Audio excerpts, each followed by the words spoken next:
tu narramuramte nama deessite meenumaadee gabooddeeyete walitti nu fidde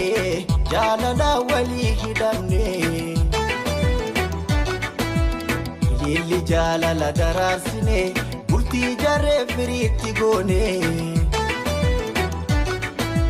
guddoodha binsi abdadee jiru naa wajjini bullaataa jee oduu manaatti hin nagante tuyta naggalta yoomiinse beenuwaa bilaashitti nafoo Imi manko akayae Ududara dugomsite Badi male nagarbite Nahagarsi subotete Mahafte ahate Nidufaha nabalamte Kalbito panifte Kalbito panifte mali maltu si argate way ana balu ati sabalu walin jande oso walin bare sinarra se ka olte jate na shorar ke site na lafate onne kiye osonde sujalala onne to kabsite belbela Tofte ha sawakhala bifafi unka khanke jala arawana mijoy tuningala iftanin debi esilala jema hafte nara abito mana dorkite mala ya shimbira ayantu imaltu wa karabartu ya shimbira ayantu imaltu lensa rabartu Wangalatanate jalaletotin Pagoti damsa khonage Shimbirato damsa kho Pagoti damsa khonage Gargar bahu nama jala lola meni Hogo moga mure hambise Pagoti abu toda buman Fon ko nagunam sisi galatanate Ibio dati fagoni Yenye numure adani Isi lenda gayuguran Mawalale yada Jame dama yemuna Ya shimbirato damsa khona geisi jalaleto Emiti walugunam sisi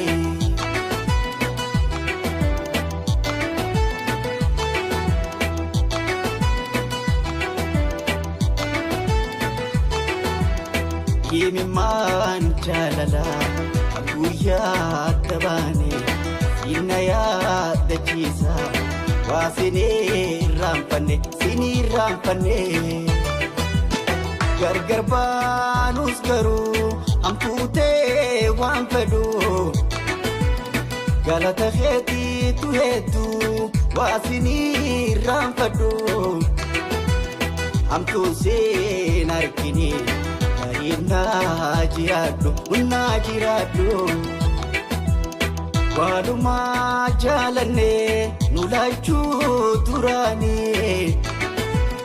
Rabbuma kenyangatu walibnu kodine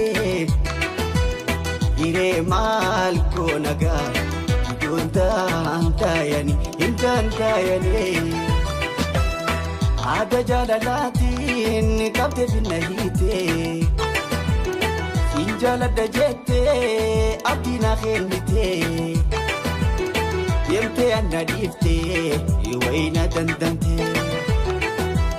Najala chubatu kuma dirkin kabtu Naddo wamidagon simale dasetu Irrabirar kadu Aishena hagadu Ada jalalatin kabde binahite Sinjala dajete abdina khelite Yemte anadifte waina dandamte